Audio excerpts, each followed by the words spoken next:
I am so excited that you guys are here today. Listeners, have you ever felt like the life you want is right outside of your reach? Like something invisible is holding you back from breaking through to the next level.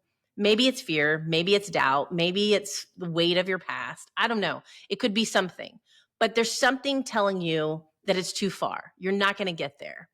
And maybe there is something standing between the life you really want and maybe it's just one decision. Maybe it's one moment of courage. And today, what we want to talk about is that exact thing. How do we have these breakthrough moments where we don't put a glass ceiling on ourselves? We don't allow our past. We don't allow fear or doubt to stop us from living the life of potential, the life we know is inside of us. So, listen today. We're going to come up with some rubber meets the road, Jada. And Absolutely. and I'm going to tell you, I'm going to tell you a personal story today too. So, welcome, Jada. Are you excited about this one? Hey, Woo-hoo! I'm excited about this one. It's the last one of the season. Can you believe it? Wow. I know. Wow. Oh, I'm so excited. Hey, because it is the last one of the season, before we get started in the story, for those of you who have been here with us for the beginning of this is a passion for Jada and I.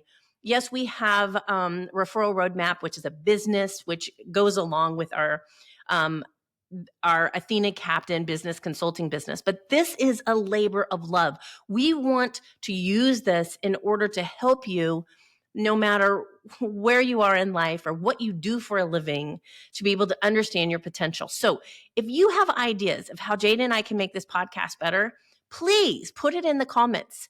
Email us at Athena@athenacaptain.com. We want to get your feedback. We want to make this what is productive and helpful for you. So please get that to us since we're wrapping up season 1.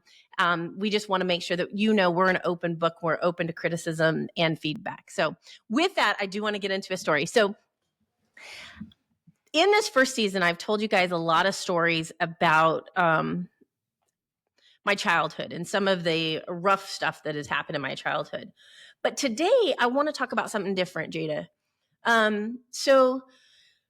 You know, the one thing that Jada and I want to make sure is that we always stay authentic, honest, and vulnerable. And I have to say, up until my 30s, I think most of you know, so I had a nervous breakdown and didn't finish college. And so I had to go into the workforce. And so I went straight into the workforce and I was a workaholic because that is a coping mechanism. And I became a workaholic and I did very well. I was extremely successful and went through the ranks in retail very quickly and had what I look back now, I'm like, wow, I was like, I did really great. However, in my late 20s, the beginning of my early 30s, I was recruited by a company and it was a banking company. And how they came to me, Jada, is this is funny. So a couple of their salespeople who were just doing fantastic came in and started working for this bank and were killing it. And they were like, how did you learn how to sell like this? And they're like, oh, you should have, our boss, Athena, oh my gosh, she taught us. Now, I will say in my 20s, I was not the kindest boss. I was really dogment, hard on people, very in your face. I'm still a little like that, but nothing like I was in my 20s. So if you're listening right now and you work for me in my 20s, I apologize. I have grown up. I apologize if I hurt you. But I do know that you probably learned how to be stronger and better at your career. But I apologize about how I delivered. However, a couple of people that worked for me were killing it and doing really well. And so this HSBC, which is Hong Kong Shanghai Bank Corporation, had an American operation here, and they had a finance division. And within that finance division, they had this branch that was in Oregon that nobody wanted, Jada. Nobody wanted this branch.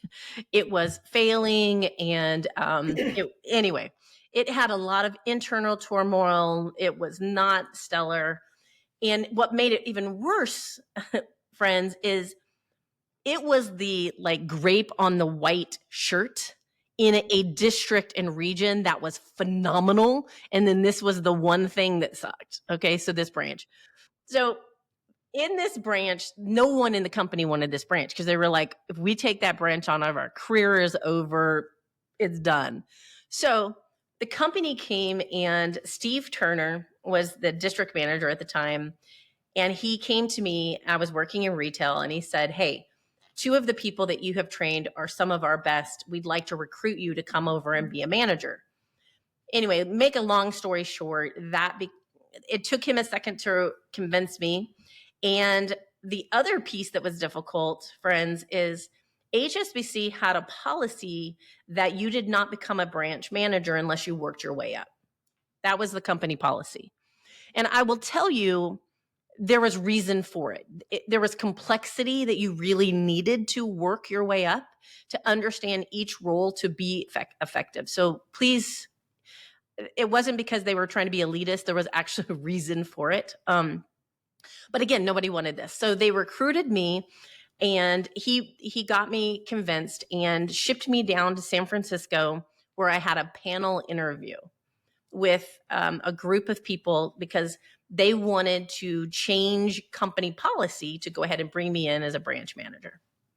So they did. So they brought me in as this branch manager, and I was scared.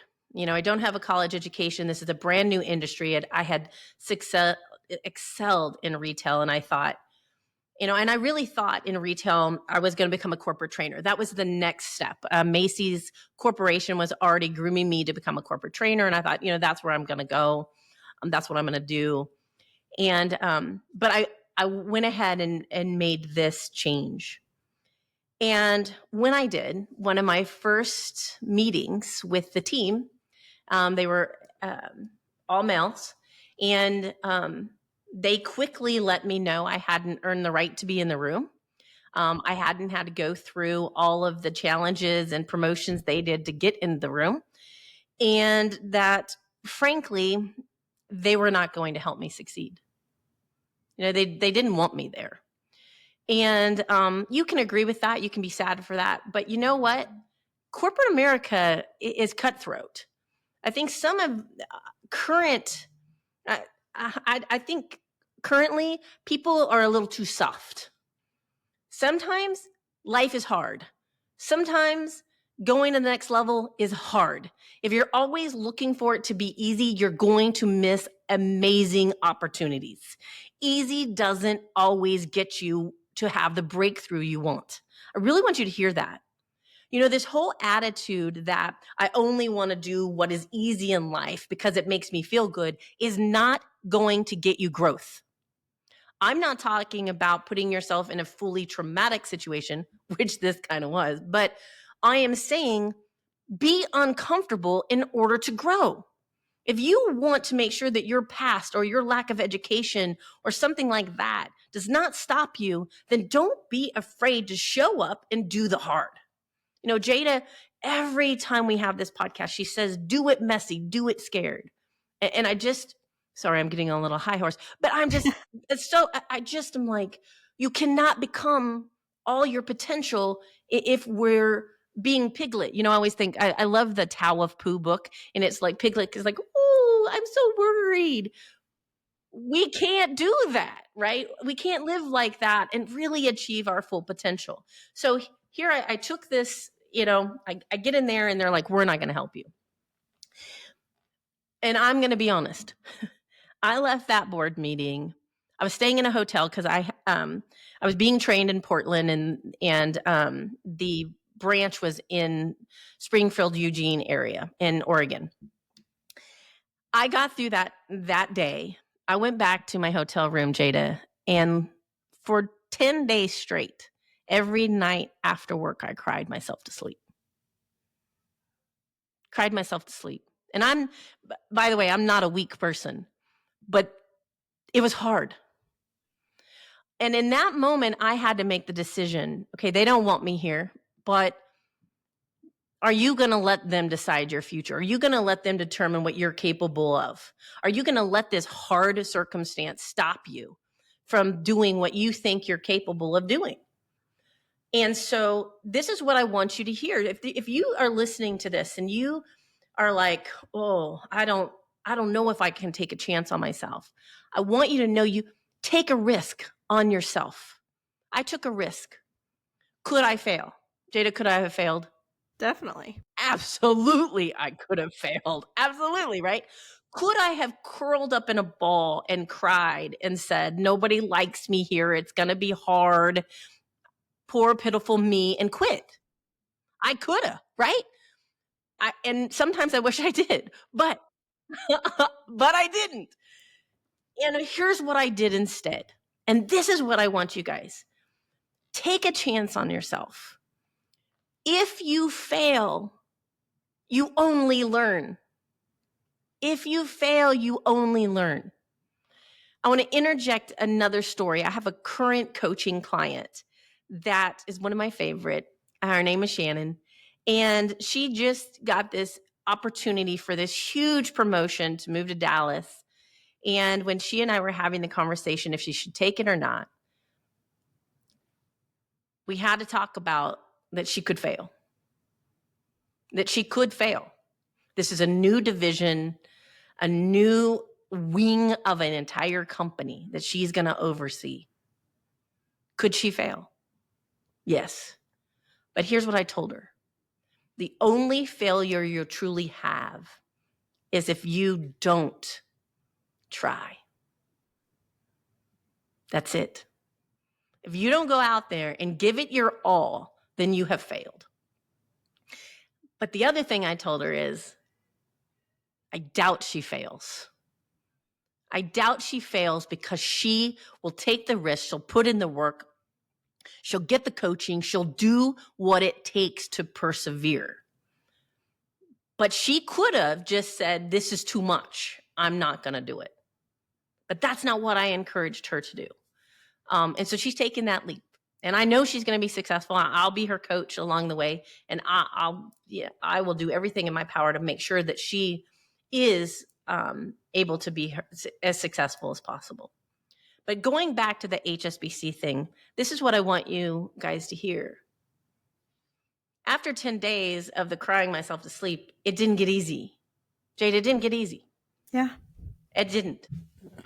They didn't want to help me. They were not wrong. And matter of fact, for the first month, most of the other people would go to lunch and they purposely made sure that I was not invited. But okay. But here's what I did. I decided what were the 12 metrics that we were graded on. And I called the number 1 and number 2 branches throughout the United States who were excelling at those things. And I said, because they didn't know who I was, I told them how amazing they looked on paper, blah, blah, blah. I gave them niceties data. And I said, will you tell me the system of how you are killing it in this? And they all told me, and I wrote it down, and I started executing on those systems. It wasn't easy. It was very difficult, you guys, but I took a risk. By the end of the year, we won Team of the Year. The branch was saved. The staff I was told to terminate was saved. And we changed the entire image of that branch. That lesson will never leave me. It was the hardest year of my professional life, but it taught me something. If I believe in myself and I'm willing to not let the doubt and fear win, if I go get the resources and the support I need, even if it's not immediately around me, I have the potential to achieve. And in this case, I not only was able to achieve for myself and teach that valuable lesson to myself, but to teach it to the people that worked for me, who all, by the way, went on to promotions. And so I hope that you hear that. I want you to know to not give up. There are breakthroughs out there. So I went from this, non-college educated person working in retail. So now I'm in banking and doing extremely well, getting promotions and awards, and because I was willing to take a risk. So I want to ask you, is there something right now that you're willing to take a risk on yourself? Is there something that somebody is saying, hey, you could maybe, and you're scared? I want you to believe in yourself enough to go ahead and try. If you don't, you'll learn, right? If it doesn't work out, you'll learn. And I want to bring it a little bit to the future right now. Um, I'm struggling right now, and I'm going to be very vulnerable. I have, this podcast and my referral roadmap podcast and my blogs and all the things, my speaking engagements, everything that you think of if you Google Athena Captain, my life work, if you will, where I'm using everything that I've learned in life, and I'm trying to filter it to be able to share it with other people. Right now, it would be easy for me to give up on it. Just this morning, I looked at my calendar, and because I still am full time at Turner and Son Homes, which I'm a partner at a home building company. I have this speaking engagements, clients, and I'm a founder of a nonprofit. So I have responsibilities there. And I'm looking at my calendar, y'all, and it is like, what, 4 or 5 months before I see a whole week where I could take a week off. And I'm like, okay, that was poor planning. I should have planned better. But I'm looking at, which is true, but I'm looking at this and I'm like, let's be honest. My daughter is going through enormous health issues. We don't know if she's going to be here in 30 days or she's going to live in this compromised health situation for years. We don't know. Most people, Jada, would tell me right now, give something up. Give something up. It's too much, right? It's too much pressure. It's too much responsibility. It's too much. It's too much. And I'm not going to disagree with you that it's too much. And I'm not going to disagree with you that it's challenging. And even this morning, I thought to myself when I looked at my calendar, Athena, if you gave your dream up, your life would be a lot simpler, a lot easier. You could maybe breathe more often. You wouldn't have so much pressure to be pushing and pushing. But then I asked myself, is it worth the fight? Is it worth the breakthrough? Do you still have that same gumption that you did when you were at HSBC? And if you did it at HSBC and the reward was just finances and promotions, why would you not do it to live your dream? Why wouldn't you persevere, Athena, to live your dream? Why would you want easier street right now? And I can't, I will not give up on myself. I won't. Will it take me longer, Jada, to do this? Yes. Is it going to take me longer? Is it going to take me longer to have the impact I want to have because of everything I'm juggling? Yeah. Yeah. It will. But I've got to trust God has the perfect plan, the perfect timing, and that you're never too old, right? 'Cause, y'all, I'm in my 50s. I'm like, can we get this started? And come on, right? I mean, come on. And there are projects that I've been working on that are not going easy that I'm like, can we just be done with this already? However, I want to tell you right now, if you're listening to this, I understand. It's not just in my past, but currently, right now, every day I'm making a choice to fight. And if I can do it, you can do it. There's nothing special about Athena. The only difference is a decision of believing in myself and getting up and realizing, having expectations correct. Making sure that you understand that it's not always easy. It's not always fair. It's not always in your timing. And sometimes it hurts. And sometimes you really wish you could just curl up and read a book. And sometimes you can, but sometimes you can't. This is a funny little note, and I want to get into the rubber meets the road. Or actually we're gonna go into science. Hey, Jada, so I was talking to a friend, and she was like, Athena, with everything going on right now, when you get to heaven, you're gonna get the biggest mansion. And I said, I don't want a mansion. I want a chair in the corner with a book. You're like, I just want the library. I do. I'm like, I want to rest. I don't want to have to clean a mansion. Anyway, I don't really think we get mansions in heaven. I just think it was a funny analogy. And I'm like, I'm That is funny. tired. I I'm don't tired. want to do that.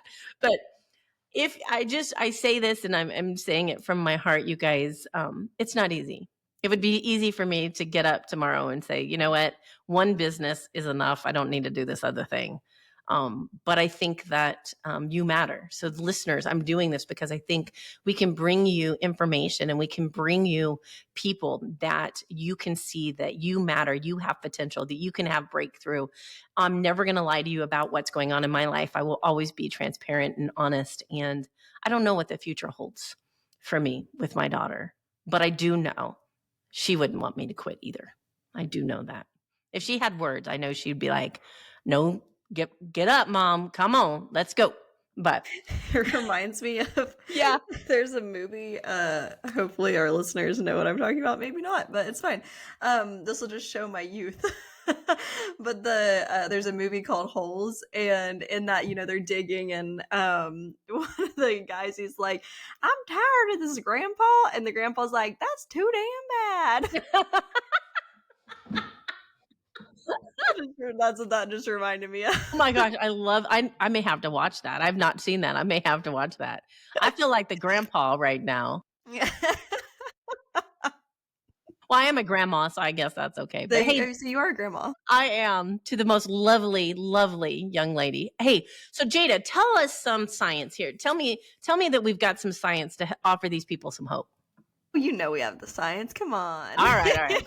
Okay, let me see. Awesome. So I have 3 main points that I just wanted to back up with science today. The first one is breakthroughs happen when you take action, not when you wait for motivation. And the science there says that research shows that action, not motivation, is the key to breakthroughs, and motivation often actually follows action rather than preceding it. Mm. So there's a key study by Dr. BJ Fogg at Stanford University's Behavior Design Lab, and they found that small actions trigger that momentum, which then builds your motivation and leads to lasting change. So really what I want our listeners to hear from that is waiting for the quote unquote perfect time or for motivation to strike can keep you stuck. That breakthrough will start with a single small step. Wow. That is so true. Mm-hmm. Oh, wow. Yeah. I like that one. I may need to pull that one out and remind myself. Action. Just frame it in your office for a little bit. For a minute. The second one actually kind of goes off of that first one, and it is big change often comes from small, consistent habits. The science there says that incremental change compounded over time will lead to massive breakthroughs, and this is known as the compound effect. And shameless plug, we love Darren Hardy's book, Compound Effect. Yes. Oh, put that in the show notes. Amazing. That is a huge, amazing book. So not a huge book. It's actually a really quick read, but huge in the sense of impact. Yes. So the key study there, James Clear in his book Atomic Habits also cites research showing that improving just 1% every day can lead to exponential growth over time. So really what I want our listeners to hear from this is a breakthrough doesn't have to come from a dramatic shift. It can come from consistently showing up and improving in the small ways. So I'll make Thank goodness. both of those books are linked in the show notes because those are both awesome, honestly, books to start your year every year with. Mm-hmm. The third one is a growth mindset is critical for breakthroughs. So the science here says that breakthroughs are more likely when you approach challenges with a growth mindset, the belief that abilities and intelligence can be developed through effort and learning.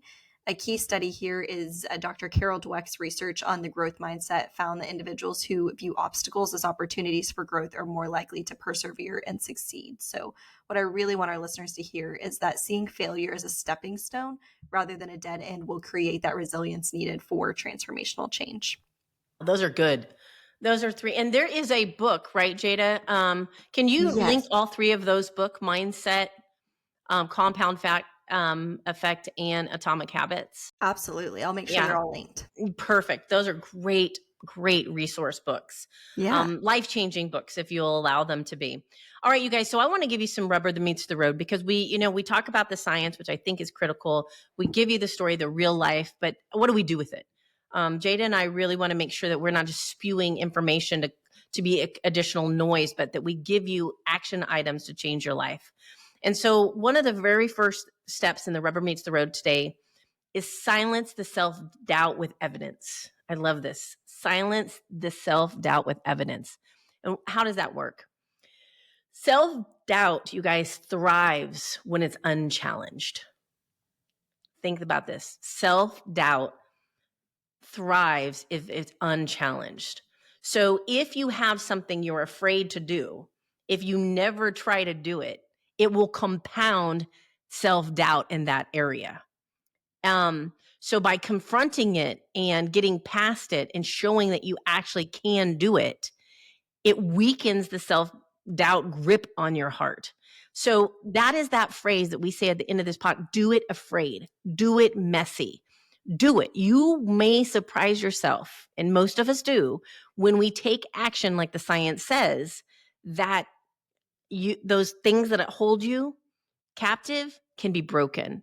So, what to do? Write down 3 moments in your life when you achieved something you didn't think you could. All right, say that again. Write down 3 moments in your life when you achieved something you didn't think you could. Next, write the skills, the effort, and the mindset that help you succeed those things.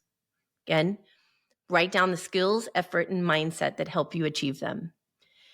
When doubt arises, revisit this list to prove to yourself your capabilities.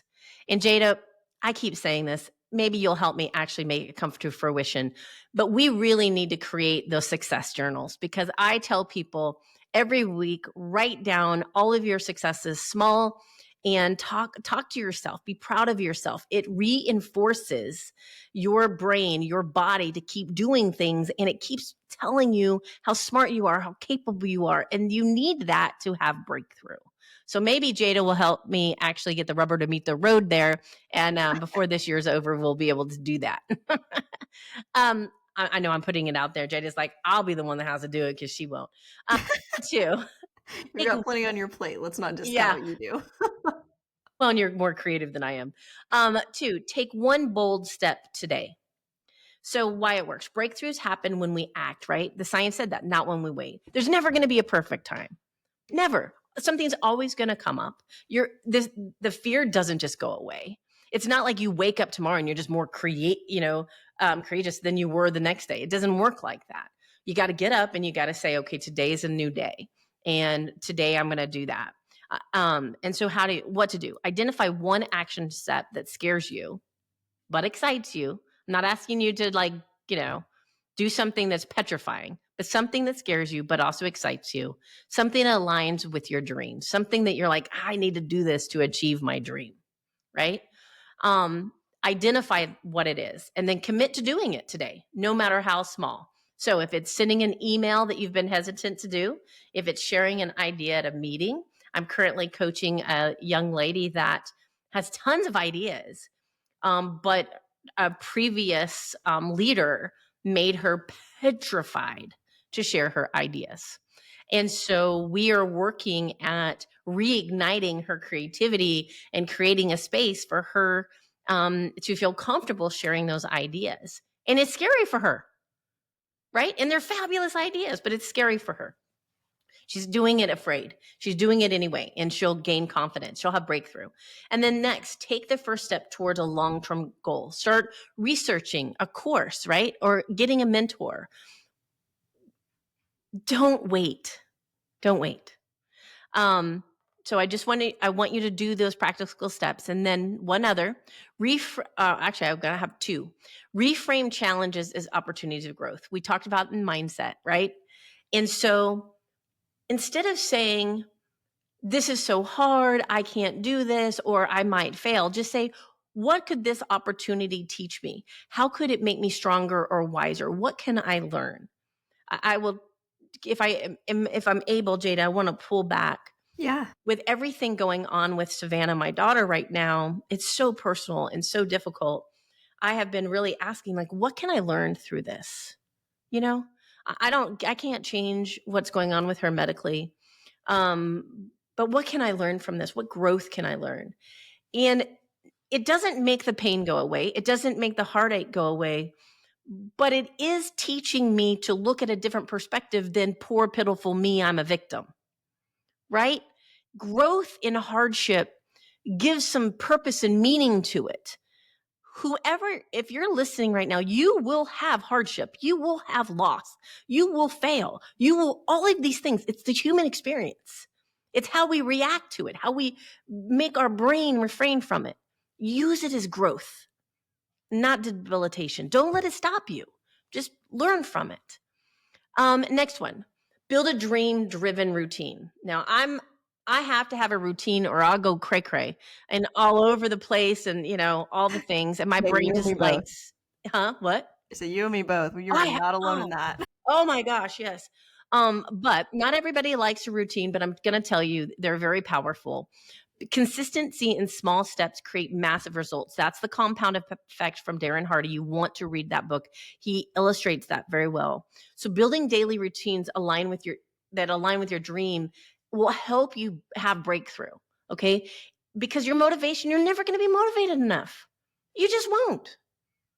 As much, Jada, I have been dreaming about building this consulting, speaking, training since I was 10 years old.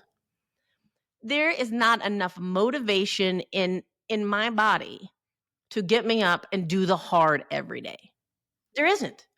But I'm just going to keep doing the things I know I need to do. And I just want to tell you guys, get up, have the routine. So identify one habit that supports your goal and commit to doing it. Okay. I think there's some science.